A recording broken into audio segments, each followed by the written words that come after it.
This is it. K9 in space. Technical rehearsal is about to begin. The curtain opens on another planet somewhere in another galaxy in time. K9 has been left behind by mistake by his master, Rocket Cadet Teddy Astro. K9 is going to have to find his home way across the galaxy. Up comes the sun. Another day on the asteroid begins for K9. Cue number 1.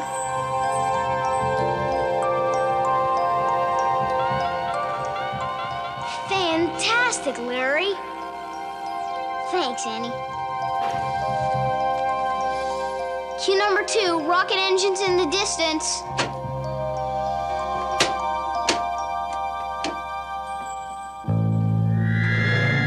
Cue number 2, rocket engines in the distance. It's coming. Larry? Hang on. This tape recorder doesn't seem to be working.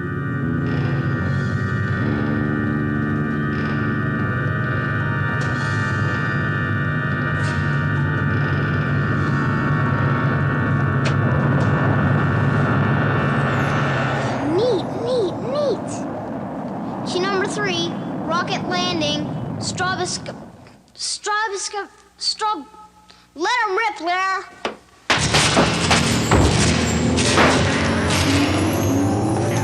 Wow, Tom, wow.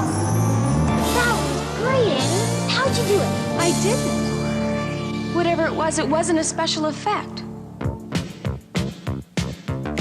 Just kids trying to do what they should. They're growing up in the neighborhood, or they're up the street and around the bend. They're called the Edison Twins. Now every day is a different trial, but they pull through with a lot of style. Always getting out of trouble that they get in. Life with the Edison Twins.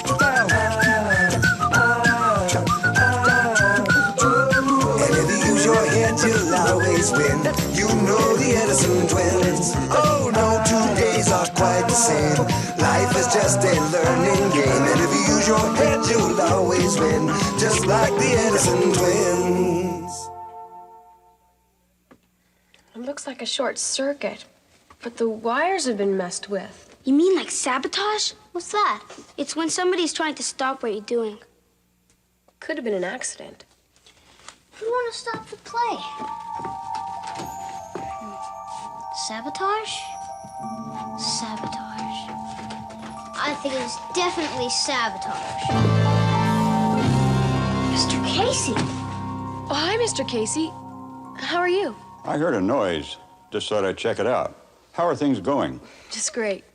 Except for the sabotage. Sabotage? And the strobe light explosion. I think it was just a fuse, Mr. Casey. This strobe light must have had a short in it. If you kids need any help, you call me, okay?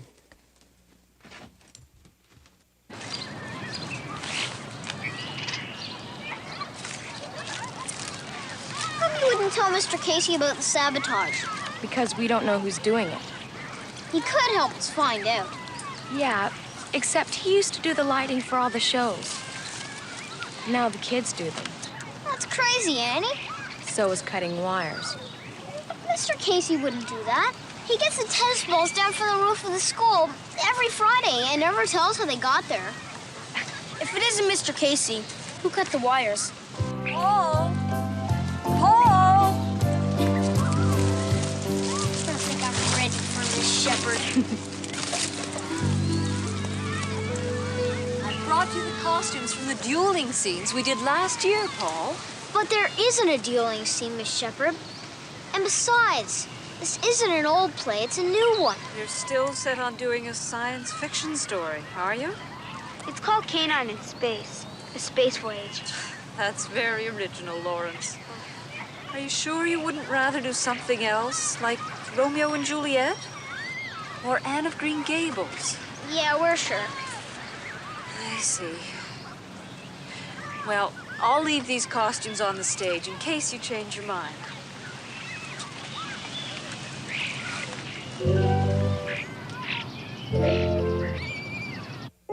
Someone dumped perfume in your suit. On top of that, Edison, the suit's too tight, the helmet's too big, and this play is dumb. All I want want you to do is walk across the stage when they're calling for K9. Come on, Teddy, I know you've got it in you. I've had it. This is done. I'm leaving. I'm gonna walk. That's it, Teddy. Perfect, great. Now just speak too. Teddy, come back. Teddy, stop. Hi, Paul. Where's Teddy going? She can't have a part. See? There's nothing left for her. Paul. Hi, Jerry. Hi, Annie. What are you doing here? In the special effects department. Wonderful. And I'm Brenda's agent. She should have a part in this. No part. Miss Shepard said that there's a costume for a dueling scene. Brenda's been taking fencing lessons. No dueling. See? Keep it shut for a second. Are these the costumes over here?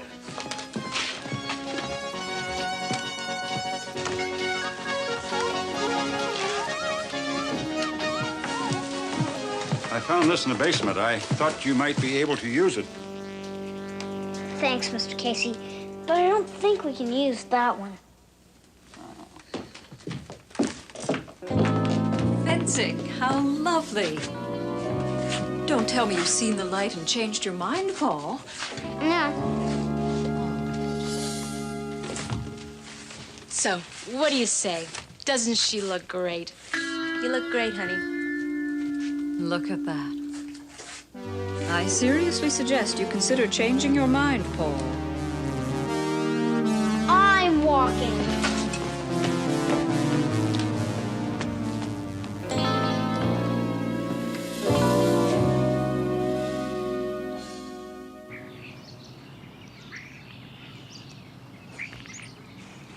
Tom? Tom, where are ya? Hi. Wow! It's incredible! You think that's incredible? Watch this. Your volcano.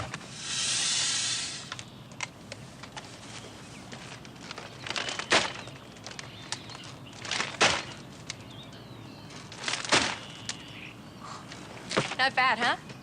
Cut a circle on one side and run elastic bands from the edge to the center, which is connected to garbage bag taped on the opposite side. Not bad, it's great! Except we don't have a play to use them in. Oh, yeah? First the strobe explodes. Then Miss Shepard said we should do Anne of Green Gables. And then someone puts perfume in Teddy's spacesuit. Sounds like someone wants to stop your play. Sabotage. Okay, well, let's figure it out. Who has a good motive for wanting the play stopped? No one I can really think of, except for Mr. Casey. Man, I still think he's a good guy. Well, still, you have to examine everyone for motive and opportunity, so let's start with Mr. Casey. He used to do the lighting and all the special effects, and this is the first year he hasn't been asked to do anything. Yeah, and he's around all the time. Okay, we've got it. Wait a second. You don't have any proof that Casey did it. Who else could it have been? Let's run through the rest of the suspects. What about Miss Shepard? She's a teacher. But she doesn't like your choice of story material. Terry and Brenda? Brenda just wants to be in the play, not stop the play. Terry's capable of anything if you make her mad. Larry?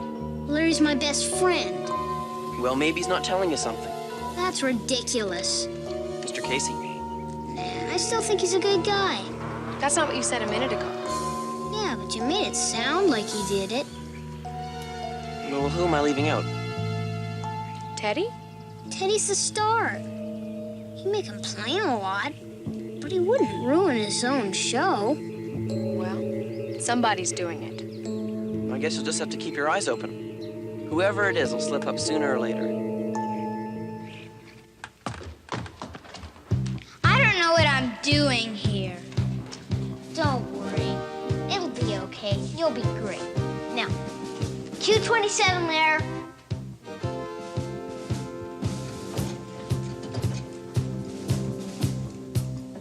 Hang on, Teddy. Larry, this is the sunset cue, not the battle.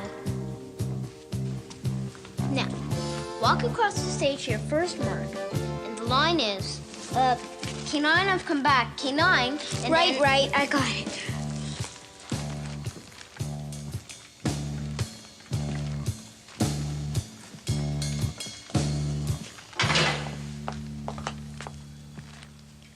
I can't say that. It's dumb. It's not dumb, Teddy. Let's start again. Boy, I'd sure like to talk to the writer. Okay. K9, I've come back. You're supposed to walk and look around and say the lines. Right. Q27 again, Larry. Larry! Hold on, it's coming. Larry, where's Q27? Paul, we got a problem. What now? All the colored gels are gone. What? I just went to the bathroom for a minute. Are you sure you want to be in this stupid play, Brenda? Yes.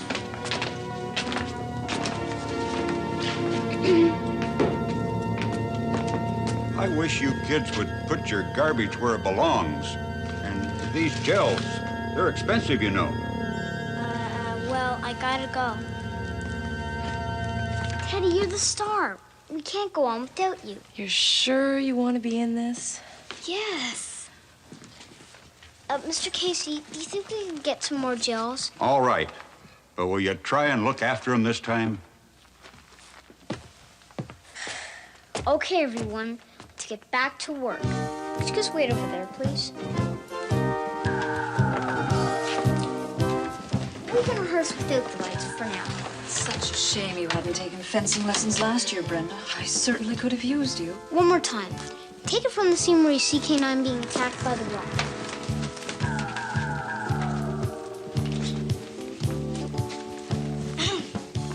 What's that?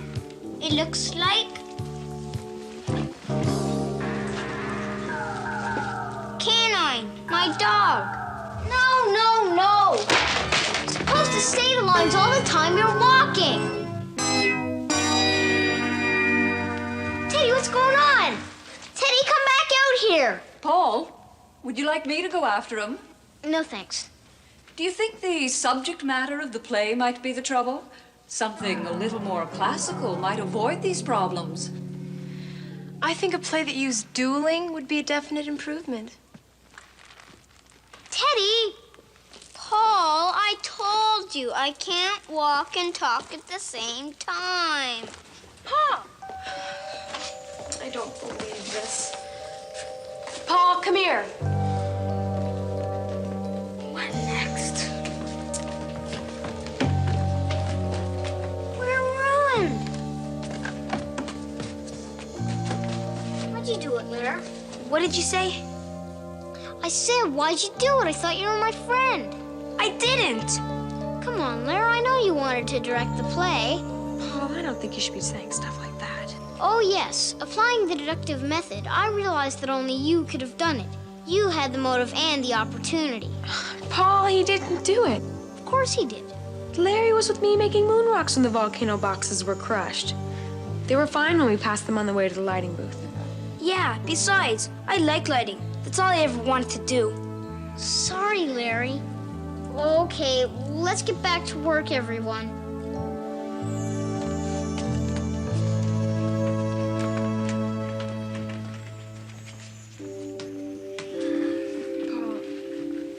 I think you should be a little bit more careful.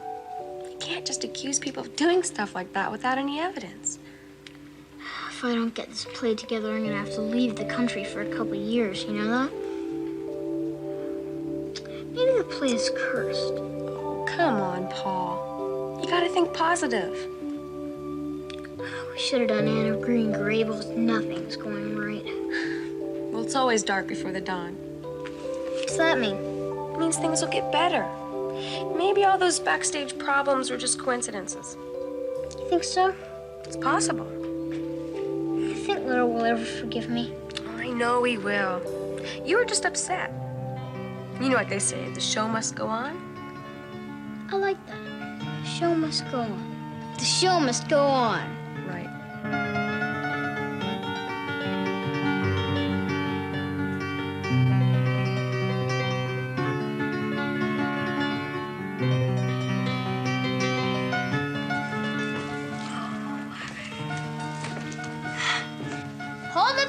Piano, please. Thanks, Mr. Casey. Okay, everyone. The show must go on. So, we're going to rehearse the last act now. Okay, Teddy, I know you can do it, so let's get a real effort, okay? Go to your first mark. Terry, Brenda, could you help out by being part of the audience? We need a practice audience. Thanks. Miss Shepherd, Mr. Casey, you can help out by being part of the audience. Thanks. In the third act, Cadet Astro overcomes the Greeps and builds a dimensional vortex to return to the asteroid, where he has accidentally left his faithful dog, K9. Okay, Teddy, you've got to appear in the dimensional vortex. Then the sound effects layer, Q47. Hey! Ow! Teddy, are you okay? I don't think so. Somebody painted the mirror. It's ruined. Sabotage. I quit. You can't quit, Teddy. Why not? If he quits, can I be the astronaut? No. See? Paul, can I talk to you for a minute, please?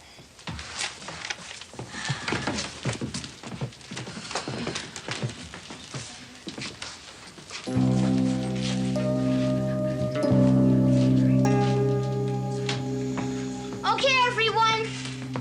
Call dinner break. Meet back here at 7 o'clock. Please stay away from the stage area. There has been a series of accidents, and I'd like to make sure that no one touches or goes near the Galaxy Destroyer, which is in that box over there. It's our last big special effect, and without it, we'll have to cancel the play.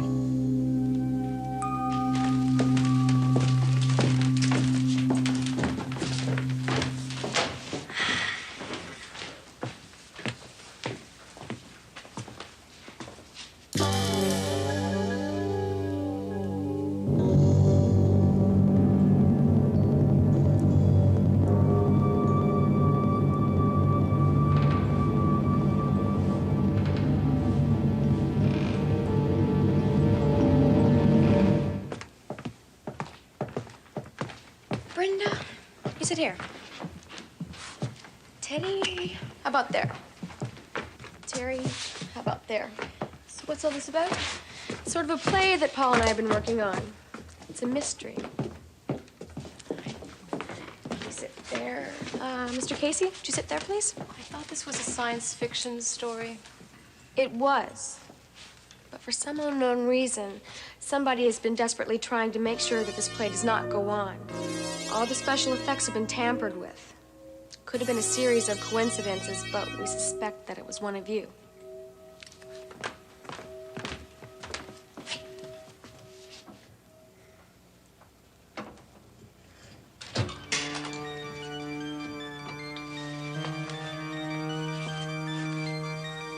The innocent have nothing to fear.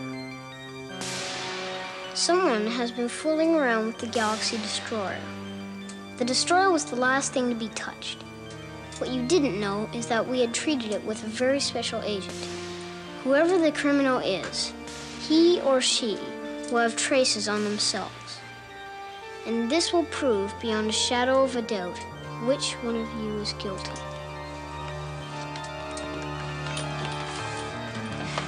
Really?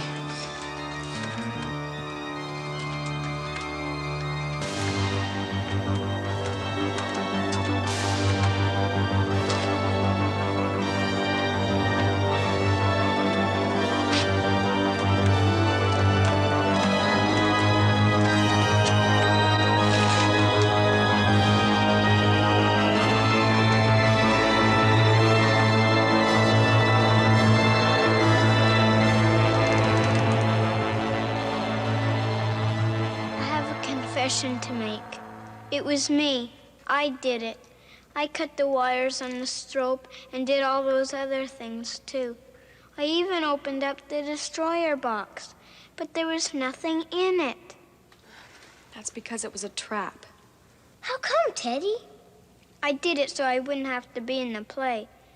I feel so alone out there. I'm scared all the time.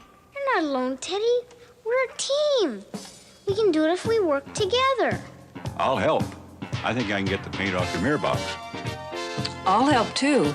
Maybe your costume can be fitted a little bit better. I don't know much about spacesuits, but I'll try. I'd help too if I had a part. Okay, Brenda, you win. See? How did you know it was Teddy? Well, we coated the box with a fluorescent chalk, which is invisible under normal white light. Ultraviolet light showed us particles of the chalk on Teddy's hands. Simple. We'll just stand there. Let's fix it.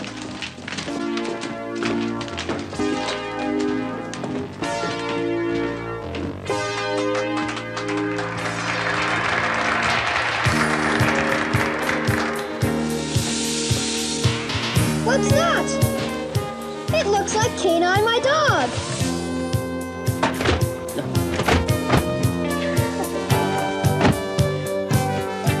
Space Worm, where are you?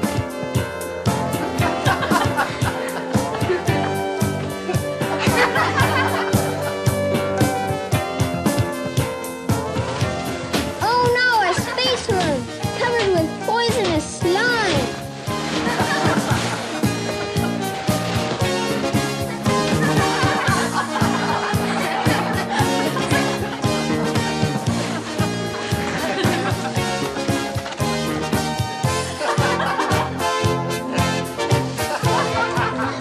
Call acting.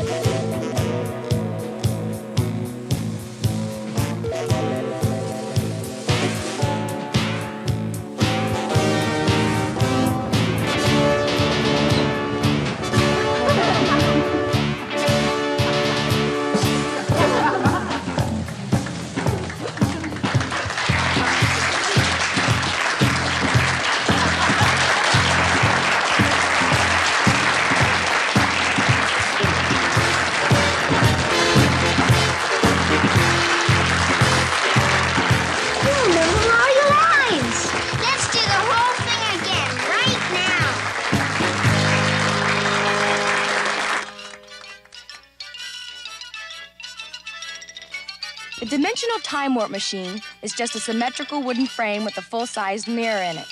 Because the frame is symmetrical and the mirror divides it exactly in half, the mirror reflects the front half of the frame, and it creates an illusion of the whole frame. So, even though you think you see the entire frame, and it looks like you can see right through it, you actually can't see parts of the frame behind the mirror. Put someone or something behind the mirror, and it looks like they've disappeared into thin air. Magicians use it all the time. The time warp effect is just a homemade strobe light, a disc which spins in front of a light source. We use a slide projector as the light source, and our rotating disc is an old record with a hole cut on one side, attached to an electric fan motor with some dowel. When the motor's on, the disc spins and the hole lets the light out, illuminating the object by a series of flashes, which allows us to see only part of the object's motion. It's like looking through a camera lens. The shutter opens and closes so quickly that although an object is continually moving, you only see a series of still photographs. Just kids trying to do what they should.